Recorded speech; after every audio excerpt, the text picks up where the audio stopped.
Praise the lord. చేరవచ్చిన మీకు అందరికీ ప్రభువైన యేసుక్రీస్తు శుభాలు తెలియజేస్తున్నాను.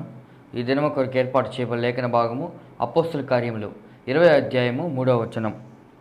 అతడు అక్కడ 3 నెలలు గడిపి ఓడ ఎక్కి సిరియాకు వెళ్ళవలనని ఉండగా అతని విషయమై యూదులు కుట్ర చేయుచున్నందున మాసిదోనియా మీదుగా తిరిగి రావాలని నిశ్చయించుకొనెను.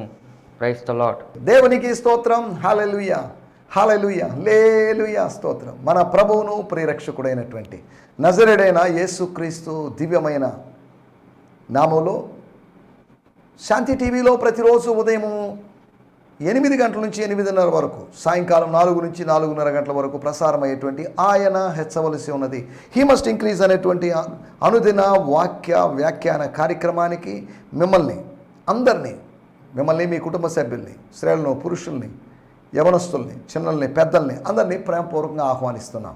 దేవుని స్తోత్రం. ఇది మీ ఛానల్, ఇది మీ ప్రోగ్రాం. నేను మీ సహోదరుణ్ణి. దేవుని స్తోత్రం. హల్లెలూయా. ఈ కార్యక్రమం ద్వారా మీతో ఇలాగా వాక్యంలోంచి కొన్ని విషయాలు తెలియజేయడానికి, వాక్యాన్ని ఆధారంగా చేసుకొని కొన్ని విషయాలు తెలియజేయడానికి, మీతో పంచుకోవడానికి ప్రభు నాకు ఇచ్చిన అవకాశాన్ని బట్టి నేను దేవుని స్తుతిస్తున్నాను. ప్రతిరోజు మనం వాక్యం ధ్యానిస్తున్నాం. ఈ వాక్య ధ్యానం ద్వారా మనం అనేక విధాలుగా దీవించబడతాం. వాక్యములో లోతైన విషయాలు, లోతైన అనుభవాల్లోకి మనం వెళుతున్నప్పుడు దీవించబడతాం. లోతుకు వెళితే మనం దీవించబడతాం. పై గట్టు మీద, తీరం మీద ఉంటే మనం దీవించబడం, కానీ లోపలికి వెళ్ళాలి. ఒకవేళ సముద్ర తీరము, నదీ తీరానికి వెళ్ళి నీళ్లకు భయపడి తీరం మీద కూర్చునేవాడు అనుభవించేదానికన్నా, ఆ తీరం దగ్గర ఉండేవాళ్ళు గట్టు మీద కూర్చొని అనుభవించే వాళ్ళ దానికన్నా, లోపలికి దిగిన వాళ్ళు ఆ నీళ్ళలో ఈత కొడుతూ నీటి యొక్క చల్లదనాన్ని అనుభవిస్తూ మోర్ ఎంజాయ్మెంట్ అతనికి దొరుకుతుంది. దిగిన వానికి, లోపలికి వెళ్ళిన వానికి ఎక్కువ ఎంజాయ్మెంట్ ఉంటుంది. క్రీస్తులోకి డీప్గా వెళ్ళిన వానికి more enjoyment in the spirit ఉంటుంది. లోకమిచ్చే సంతోషం కన్నా, లోకమిచ్చే సమాధానం కన్నా అధికమైనటువంటి సమాధానము, సంతోషము, లోకమిచ్చే సుఖం కన్నా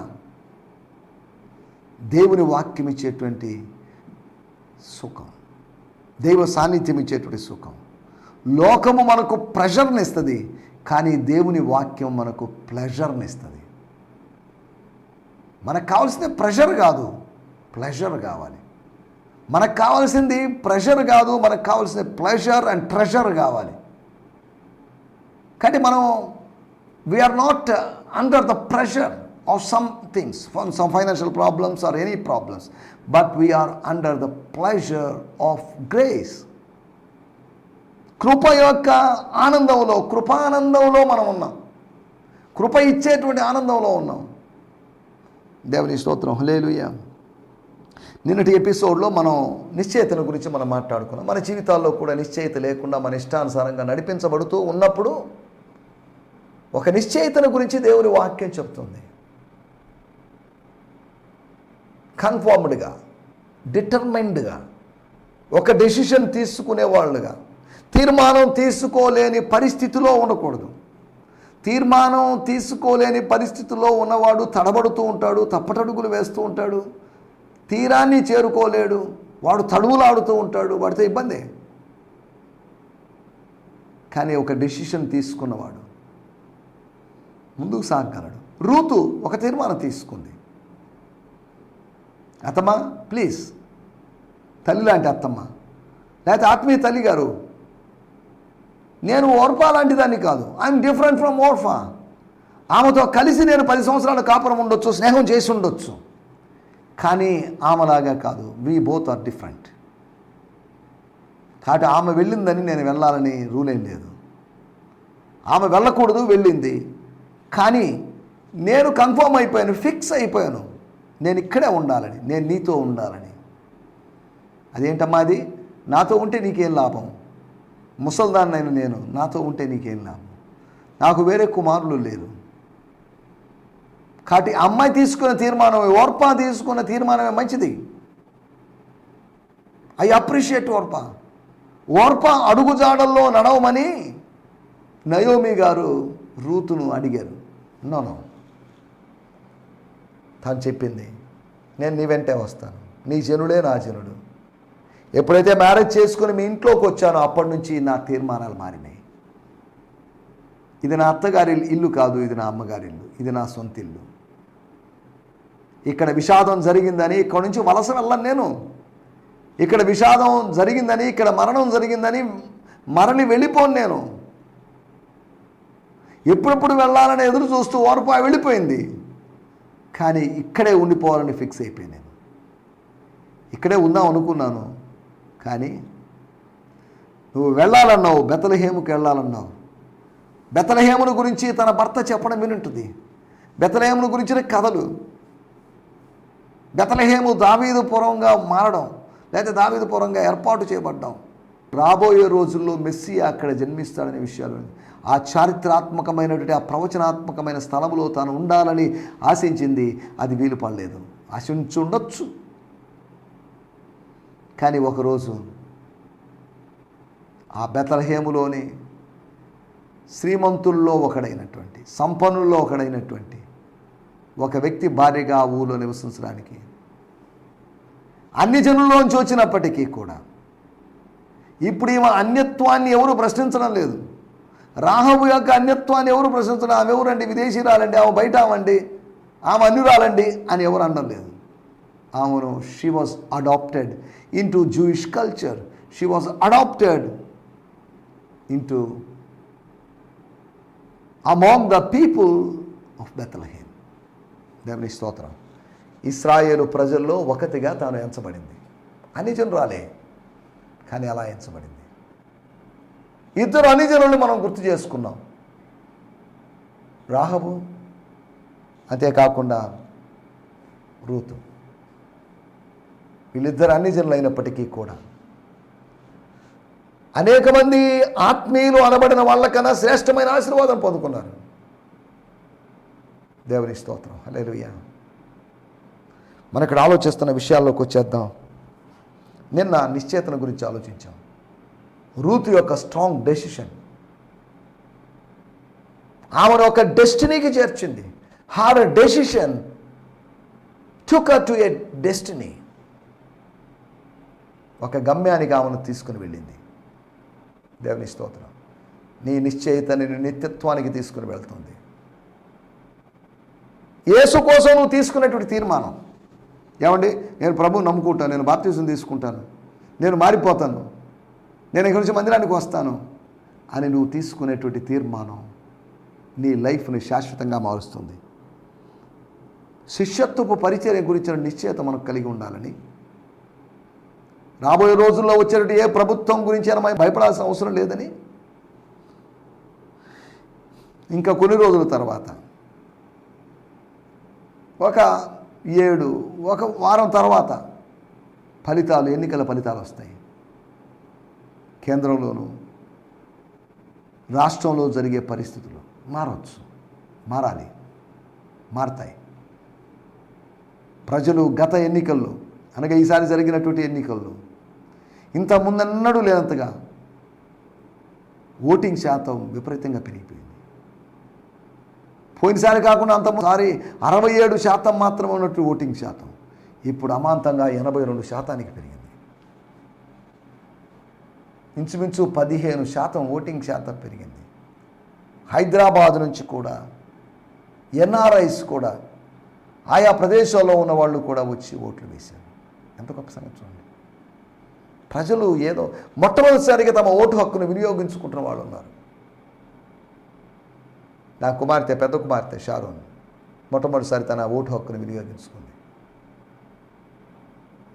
ఎందుకు చెప్తున్నా అంటే, ఇవన్నీ మనం ఒక నిశ్చయిత తీసుకున్నప్పుడు ఎన్ని నష్టాలు వచ్చినా, కష్టాలు వచ్చినా మనకు నో ప్రాబ్లం, మనం దాన్ని ఎదుర్కొంటాం, వాటిని భరిస్తాం, సహిస్తాం, దాని గురించి సనుక్కోం, దాని గురించి స్తోత్రం చెప్తుంటాం అంతవరకే. దేవుని స్తోత్రం. హల్లెలూయా. శిష్యత్వపు పరిచర్యను గురించినటువంటి నిశ్చయితని, రెండోది సేవ కొరకైన పిలుపును గురించినటువంటి నిశ్చయితని. దేవుడు మమ్మల్ని పిలిచాడు ఈ ప్రాంతంలో, ఈ ఏరియాలో, ఈ రీజియన్లో, మాసిడోనియన్ ఏరియాకి. అసలు మాసిడోనియా అనే దాని గురించి పౌలు ఎప్పుడైనా ఆలోచించాడో లేదో మనకు తెలియదు. ఇప్పుడు మాసిడోనియా ఏరియాకి వెళ్ళి సేవ చేయాలని, ఆ కళలో మనిషి ఎవరో తెలియదు. దాని గురించి కూడా ఇంతకుముందు మనం మాట్లాడుకున్నాం. 16వ అధ్యాయం మాట్లాడుకుంటున్నప్పుడు సేవ కొరకైన పిలుపు. ఎస్, సేవ కొరకు ఒక పిలుపు కావాలి, పిలవబడాలి. ఊటేదో ఖాళీగా ఉన్నాం టైంపాస్ కోసమని చేసేది కాదు సేవ. ఒకడు పిలవబడాలి, దేవుని చేత పిలవబడాలి. అహరోను పిలవబడినట్టుగా పిలవబడాలి. కేవలము అహరోను పిలవబడినట్లుగా మాత్రమే కాకుండా మోషే పిలవబడినట్లుగా, అబ్రహాము పిలవబడినట్టు, ఒక్కొక్కరు వేరు వేరు విధాలుగా పిలవబడ్డారు. అందరూ ఒకే స్టైల్లో ఒకే లెవెల్లో పిలవబడలేదు. దేవుని స్తోత్రం, హల్లెలూయా.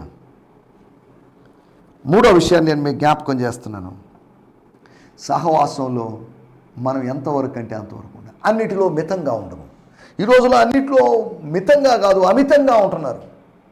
టూ మచ్ అయినటువంటి ఇన్వాల్వ్మెంట్స్, దీనివల్ల ప్రాబ్లమ్స్ ఎన్నో ఎదుర్కొంటున్నారు. ఆఫీస్లోకి వెళ్ళారు, ఎంతవరకు అంటే అంతవరకు కాకుండా టూ మచ్గా ఇన్వాల్వ్ అయినట్టు స్త్రీలను, టూ మచ్గా ఇన్వాల్వ్ అయినట్టు పురుషులను ఏం చేసాం, దానివల్ల వారు సమస్యలు తెచ్చుకున్నారు. ఏదో మంచి అనిపించుకుందామని, పేరు ప్రఖ్యాతులు పొందుదామని ప్రయత్నం చేసి మెన్ ప్లీజర్గా మారి, పై అధికారులకు అడుగులకు మడుగులొత్తుతూ వాళ్ళ తొత్తులుగా మారి, చూడండి ఈ రోజుల్లో కూడా అక్కడక్కడ కొన్ని ఉద్యోగాలు చేసేవాళ్ళు కొన్ని పార్టీలకు మారిపోయేటువంటి ప్రభుత్వాలకు కాదు, మనకేదైతే ఏ డిపార్ట్మెంట్ మనల్ని పిలిచిందో, మమ్మల్ని పరలోకపు డిపార్ట్మెంట్ మమ్మల్ని పిలిచింది, పరలోకపు గవర్నమెంట్ మమ్మల్ని పిలిచింది, ఆ పని చేస్తే చాలు. మాకెందుకండి ఇంకా సైడ్ బిజినెస్? సేవ అంటే సంపూర్ణ సేవే, ఇంకా పాక్షిక సేవ కాదు. పాక్షిక సేవ అంటే మేము సైడ్ బిజినెస్ చేస్తున్నామని అర్థం, పక్కదారి పట్టే అవకాశం ఉందని అర్థం, విశ్వాసము ఎక్సర్సైజ్ చేసే అవకాశం మాకు ఎక్కువగా లేదని అర్థం.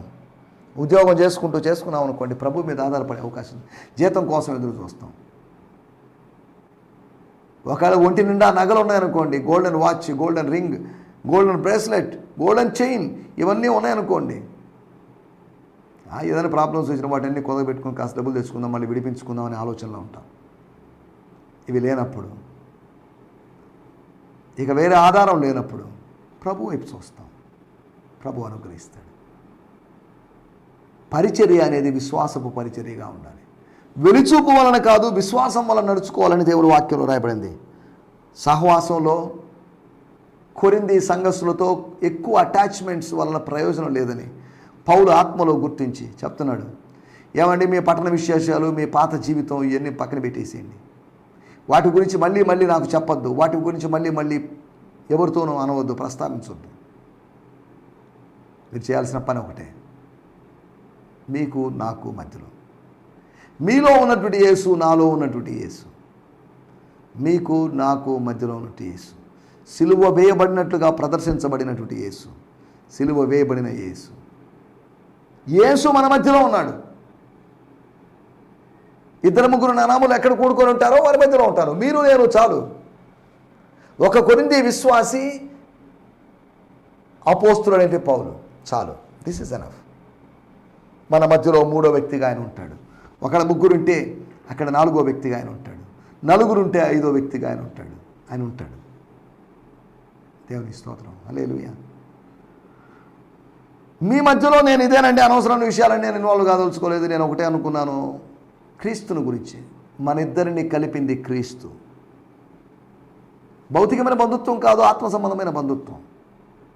ఇక వరసలు కలుపుకొని వదినమ్మ, అక్క, చెల్లి, తమ్ముడు, బావ, బామర్ది, మామయ్య అనే బంధాలు కలుపుకొని ఆ బంధాలు తెంపుకోవాల్సిన పరిస్థితి ఒకరోజు రానివ్వకుండా లిమిట్గా, సరే ఓకే అండి, థ్యాంక్స్ అండి, అలాగని టచ్ మీ నాట్ అన్నట్టుగా ఉండమని కాదు, అంటున్నట్టు ఉండమని కాదు.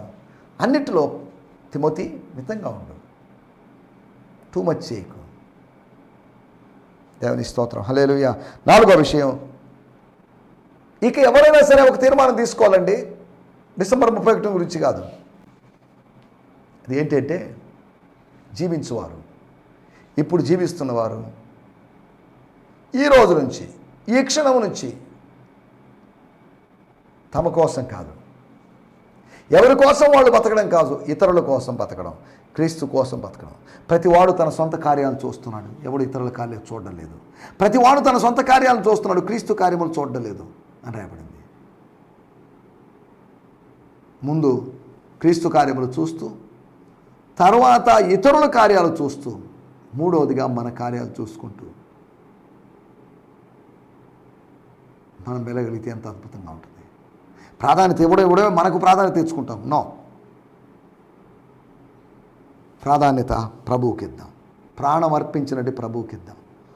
దేవుని స్తోత్రం. ఈ నిశ్చయితల గురించి నిన్నటి ఎపిసోడ్లో మనం మాట్లాడుకున్నాం. రండి మనం ఈ దినము కొన్ని విషయాలు ఆలోచించుకుందాం.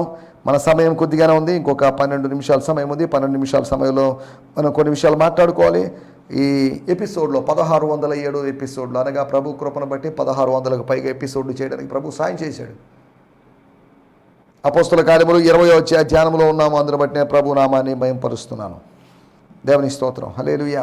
మన ధ్యానం నిమిత్తమై for hour today's morning meditation, for this episodes meditation, let's go to acts 20:3. నిన్న కూడా మనం అపోస్తుల కార్యములు 20వ అధ్యాయము 3వ వచనం నుంచి మాట్లాడుకున్నాం. అపోస్తుల కార్యములు 20వ అధ్యాయము 3వ వచనం. అతడు అక్కడ 3 నెలలు గడిపి ఓడ ఎక్కి సిరియాకు వెళ్ళవలనని ఉండగా అతని విషయమై యూదులు కుట్ర చేయుచున్న మాసిదోనియా మీదుగా తిరిగి రావాలని నిశ్చయించుకొనెను. And stayed there for 3 months, just as Paul was about to sail for Syria. He learned of a plot against him by the Jews. So he decided to return by going through Macedonia, the safest way. ఏ దారిలో వెళ్ళినా ప్రభువు యొక్క మహిమ గల దేవుని యొక్క భద్రత లేకపోతే ఎంత సురక్షితమైన దారిలో వెళ్ళినా నువ్వు ప్రాణాన్ని కోల్పోయే పరిస్థితి. దేవుని ఆయుష్ని ఇంకా పొడిగించాలనుకున్నాడు అనుకో, నీకెంత పెద్ద ప్రమాదమైనా దాని నుంచి తప్పించబడతావు నువ్వు. అతను చచ్చిపోతాడని, అవును చచ్చిపోతాను అనుకున్నామండి. కొన్ని సంవత్సరాల క్రితం విజయవాడలో నాకు యాక్సిడెంట్ జరిగినప్పుడు నేను చనిపోయాడని అందరూ అనుకున్నారు. కానీ దేవుడు బ్రతికించాడు. దేవుని స్తోత్రం. హల్లెలూయా. ఆ ప్రదేశంలో సుమారు 10 మందికి పైగా వ్యక్తులు, యాక్సిడెంట్ జరిగిన వ్యక్తులు చనిపోయారు. బతికినటువంటి ఏకైక వ్యక్తిని నేనే. స్థానికులు అదే సాక్ష్యం ఇచ్చారు. అక్కడ ప్రమాదం జరిగి బతికిన వాళ్ళు ఎవరు లేరు, మీరు ఒక్కరే బతికారు. నేను బతకలేదండి, నేను చచ్చాను, ప్రభువు నన్ను బతికించాడు. నాకు తెలియదు, ఇంచుమించు ఒక 1 అవర్ వరకు అన్కాన్షియస్గా ఉన్నాను.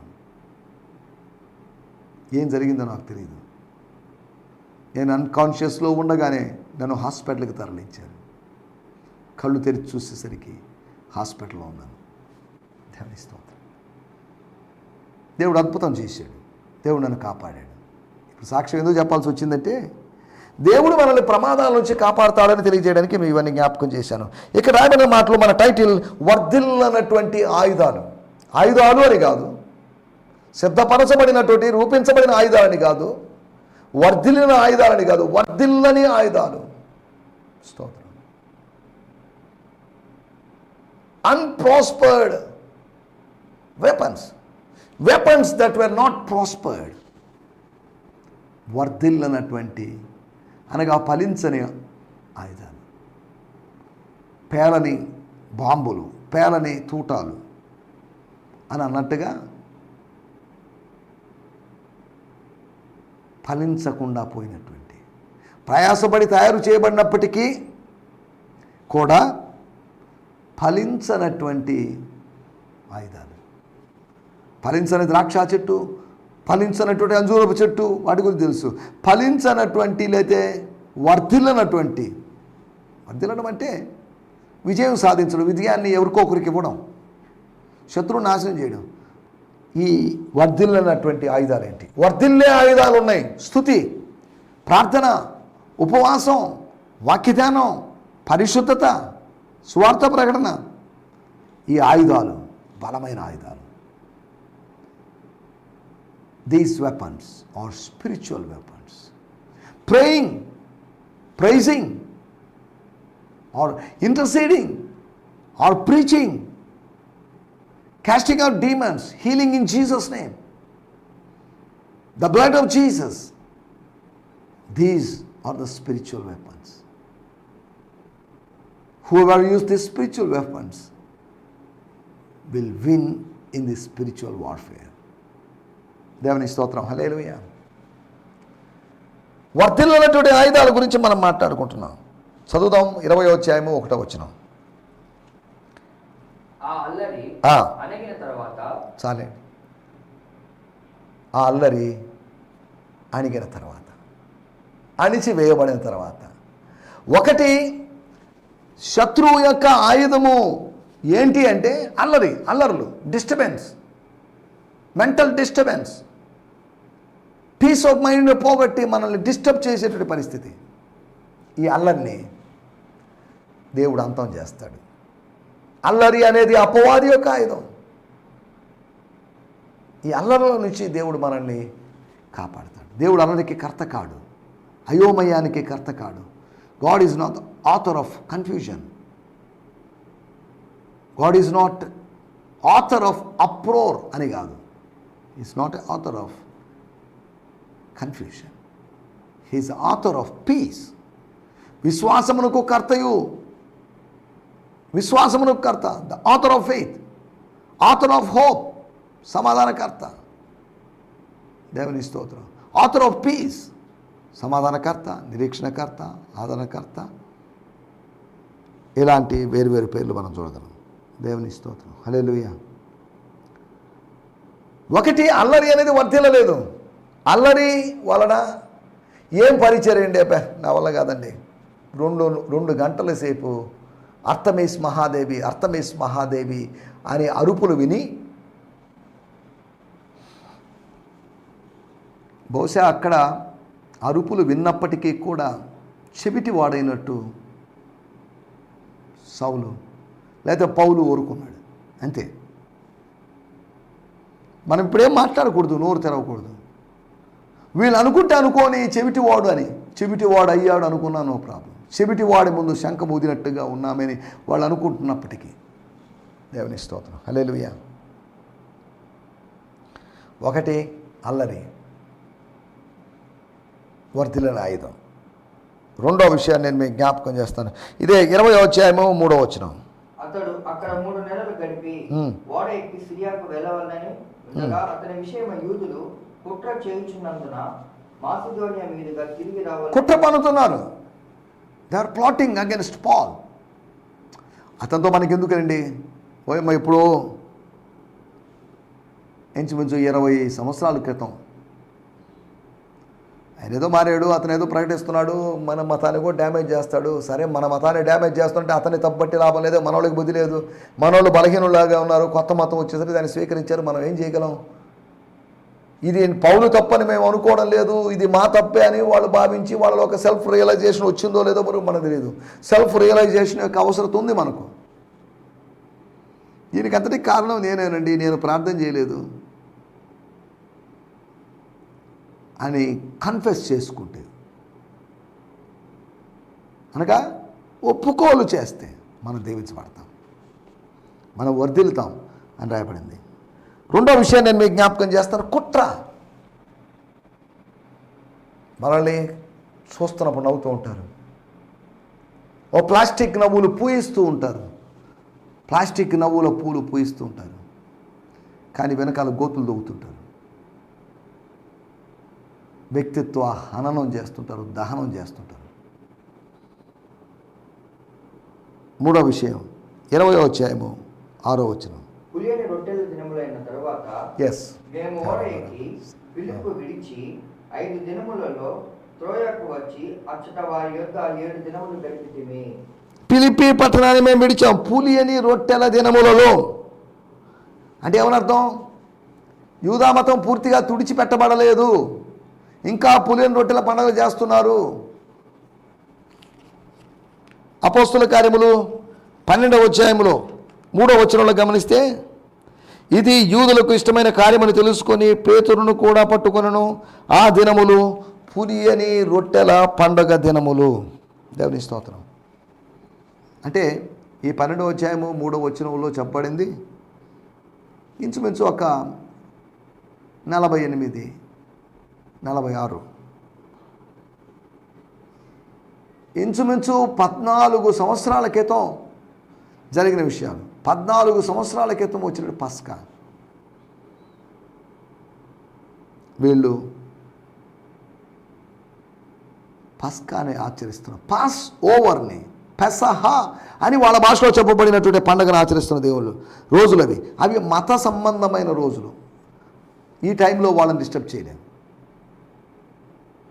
మామూలు రోజుల్లో మనం వెళ్ళి అన్ని జనుల దగ్గరికి వెళ్ళి సువార్త ప్రకటించవచ్చు. వాళ్ళ ఉత్సవ దినాల్లో, వాళ్ళ పండగ దినాల్లో వెళ్ళి, వాళ్ళ తిరణాల రోజుల్లో మనం వెళ్ళి, వాళ్ళ బ్రహ్మోత్సవాల రోజుల్లో వెళ్ళి మళ్ళీ వాళ్ళకి గాస్పల్ చెప్పి మనం ఇలా చేస్తే దాన్ని ఫోర్సిబుల్ కన్వర్షన్ అన్నట్టుగా వాళ్ళు భావించే అవకాశం ఉంది. దేవుని స్తోత్రం, హల్లెలూయా. వర్ధిల్లనటువంటి ఆయుధాలు, ఒకటి అల్లరి వర్ధిల్లలేదని, కుట్ర వర్ధిల్లలేదని, మూడవది మతము వర్ధిల్లలేదని. నాలుగో విషయం నేను చెప్పి ముగిస్తాను. అపోస్తుల కార్యములు 20:19. 20:19. స్టోరీ. కుట్రల వలన నాకు శోధన సంభవించినను కన్నీళ్లు విడిచుచు పూర్ణమైన వినయభావముతో నేను ఇలాగున ప్రభువును సేవించుచుంటినో మీకు తెలియను. చాలండి. 3వ వచనంలో కుట్ర చేయుచున్నందున అని రాయబడింది. ఇక్కడ కుట్రల వలన, యూదుల కుట్ర వలన నాకు శోధనలు సంభవించినను. శోధనలు, కుట్రల వలన శోధనలు వస్తాయి. డబ్బు విషయంలో శోధన, స్త్రీల విషయంలో శోధన, ఆహారం విషయంలో శోధన, ఇలా రకరకాల టెంప్టేషన్స్ రావచ్చు. శోధకుడు అని వాడి పేరు. He's a tempter. దేవుడు పరిశోధించేవాడు, కానీ సాతానుడు శోధించేవాడు. దేవుని స్తోత్రం, హల్లెలూయా. మనం ఆలోచిస్తున్న విషయం శోధనలు చేయించాలి. శోధనలు అందరికీ వస్తాయి. శోధనలో సోలిపోకుండా శోధనలో సవాళ్ళుగా భావించి ఎదుర్కోవాల్సిన అవసరం ఉంది. శోధనల మధ్యలో సఫలతను సాధించాల్సిన అవసరం ఉంది. నా మాటలు ముగిస్తున్నాను. వర్ధిల్లని ఆయుధాలు ఉన్నాయి. ఆత్మదేవుని యొక్క ఆయుధాలు వర్ధిల్లుతాయి, అపవాది యొక్క ఆయుధాలు వర్ధిల్లవు. అపవాది యొక్క అగ్ని బాణములను ఆర్పుటకు శక్తి గలవారు కావాలి. అగ్ని బాణాలు ఆర్పాలి. విశ్వాసం అనే డాలు పట్టుకోవాలి. అగ్ని బాణాలు ఆరిపోతాయి. అనేకమైనటువంటి అపవాది యొక్క ఆయుధాలను వర్ధలనీయకుండా చేస్తూ విజయవంతంగా ముందుకు సాగడానికి ప్రభు మనందరికీ సహాయం చేయనుగాక. ఆమేన్, హల్లెలూయా, హల్లెలూయా. మీ అందరికీ ఈ సందేశము మీకు ఆశీర్వాదకరంగా ఉందని నమ్ముచున్నాము. ప్రార్థన అవసరతల కొరకు మమ్మల్ని సంప్రదించవలసిన మా చిరునామా గిద్యోన్ మిషన్ చర్చ్, 6వ వీధి, శాంతినగర్, నెల్లూరు 4, ఆంధ్రప్రదేశ్. పిన్ 524004. మా ఫోన్ నంబర్లు 7036443613 మరి ఒక నంబర్ 9392293010. మా ఈమెయిల్ ఐడి gfihmi2015@gmail.com. దేవుడు మిమ్మును ఆశీర్వదించునుగాక. ఆమేన్.